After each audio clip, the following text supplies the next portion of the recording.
ខេត្តព្រះវិហារកំពុងតែរៀបចំខ្លួននៅក្នុងគោលដៅចម្បងប្រែក្លាយទៅជាខេត្តកសិកម្មសេរីរាង្គមួយនៅក្នុងព្រះរាជាណាចក្រកម្ពុជានេះបើតាមប្រសាសន៍របស់អាយឧត្តមគីមរិទ្ធីអភិបាលខេត្តព្រះវិហារប្រាប់ទីភ្នាក់ងារសារព័ត៌មានកម្ពុជា AKP កាលពីពេលថ្មីនេះអាយឧត្តមមានប្រសាសន៍ថាវិស័យមួយទៀតដែលមានសក្តានុពលធំនៅទីនេះគឺវិស័យកសិកម្មដោយសារយើងមានផ្ទៃដីធំវិស័យកសិកម្មជាវិស័យចម្បងដូចជាវិស័យស្រូវសរីរាង្គស្វាយចន្ទីសរីរាង្គ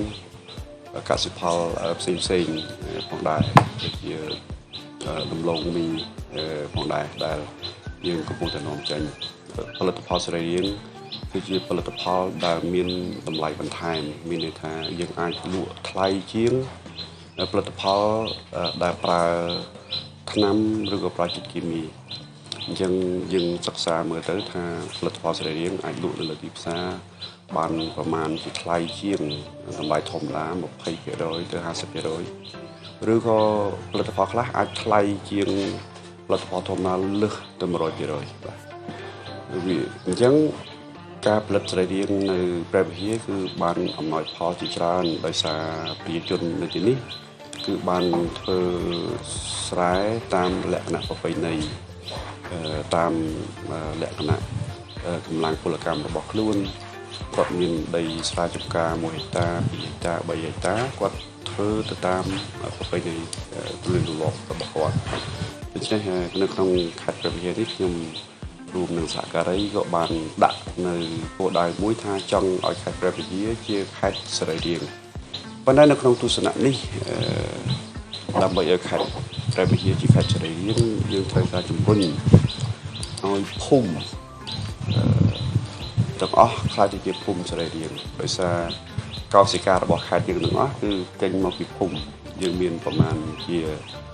232ភូមិនៅក្នុងខេត្តយើងខ្ញុំកំពុងតែជំរុញឲ្យភូមិហ្នឹងគឺចាប់ផ្ដើមបន្តទម្លាប់ប្រពៃណីដ៏ល្អគឺថាបង្កប់កម្មផលតាមរយៈសរីរាង្គខ្ញុំកំពុងតែជំរុញដែរថាចង់ឲ្យភូមិមួយនីមួយៗខ្លាចជាភូមិសរីរាង្គអញ្ចឹងប្រសិនបើភូមិ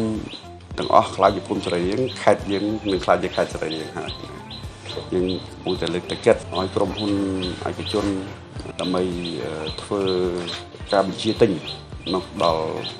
ភូមិមកដល់សហគមន៍ដើម្បីឲ្យសហគមន៍នេះមានទីផ្សារក្នុងការលក់ផងដែរនៅក្នុងខេត្តយើងមានប្រមាណជា43សហគមន៍នៅក្នុងសហគមន៍នេះគឺគាត់មានទូនាទីសម្របសម្រួលជាមួយគ្រួសារផលិតគ្រប់ស្របជាមួយអ្នកបញ្ជាទិញហើយធ្វើកិច្ចសន្យា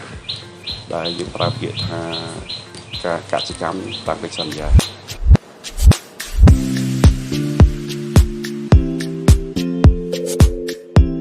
តាមប្រសាសន៍របស់អាយឧត្តមអភិបាលខេត្តបានឲ្យដឹងថាឧបសគ្គចម្បងនៃគោលដៅកសិកម្មសេរីរាង្គនេះគឺការប្រកួតប្រជែងនៅលើទីផ្សារដោយសារតែទិន្នផលកសិកម្មសេរីរាង្គគឺជាទូទៅទាបជាងទិន្នផលនៃការអនុវត្តកសិកម្មតាមការប្រើប្រាស់ជីនិងថ្នាំគីមីដូចនេះហើយយើងទាមទារឲ្យមានការលើកទឹកចិត្តនិងជំរុញការលើកកម្ពស់តម្លៃបន្ថែមប៉ុន្តែខ្ញុំសប្បាយចិត្តដែរទន្ទឹមនឹងឧបសគ្គនេះគឺដោយសារតែប្រជាជនកម្ពុជាបច្ចុប្បន្នបារម្ភអំពីសុខភាពឯកឧត្តមបានបន្ថែមថាជនបច្ចុប្បន្នបារម្ភរឿងសុខភាពចង់ហូបបន្លែធម្មជាតិអត់ចង់បន្លែតែពីថ្នាំពុលនោះទេចង់ហូបអង្គចង់បានអង្គធម្មជាតិអត់ចង់បានអង្គប្រើជាតិពុលទេដូច្នេះហើយប្រជាជនបច្ចុប្បន្ននេះគាត់មានអារម្មណ៍មួយថាឲ្យតែបានរបស់ធម្មជាតិក៏សុខចិត្តបង់តម្លៃខ្ពស់បន្តិចមែនប៉ុន្តែដើម្បីបានសុខភាពល្អនេះហើយគឺជាសក្តានុពលដែលយើងអាចចាប់ឱកាសនេះនៅក្នុងការប្រកួតប្រជែងលើទីផ្សារ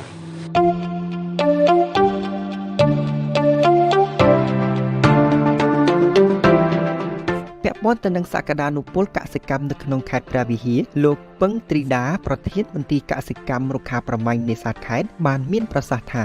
កសិកម្មគឺជាវិស័យស្នូលរបស់ប្រជាពលរដ្ឋនៅក្នុងខេត្តទាំងមូលលោកបានមានប្រសាសន៍បន្ថែមថាសូមបញ្ជាក់ផងដែរថានៅខេត្តព្រះវិហារយើងមានផ្ទៃដីធំទូលាយហើយប្រជាពលរដ្ឋភាគច្រើនប្រមាណ 70-80% ដែលគាត់ពឹងអាស្រ័យទៅលើវិស័យកសិកម្មហើយ វិស័យកសិកម្មនេះជាវិស័យសំខាន់សម្រាប់ពួកគាត់ហើយដំណាំដែលសំខាន់សម្រាប់ខេត្តព្រះវិហារយើង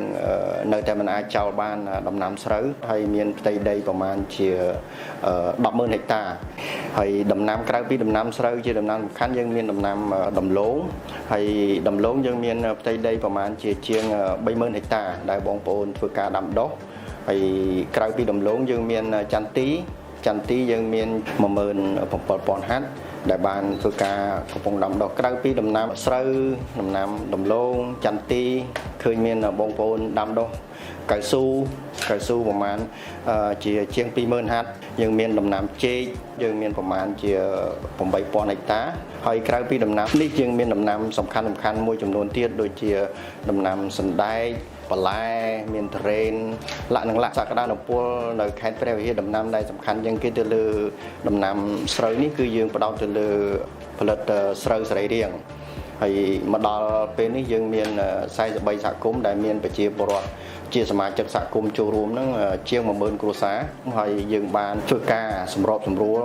ជាមួយបណ្ដាក្រុមហ៊ុនមួយចំនួនក្នុងការប្រមូលទិញស្រូវសរីរាង្គហើយបានកែច្នៃនាំចេញទៅលក់ទីផ្សារអន្តរជាតិ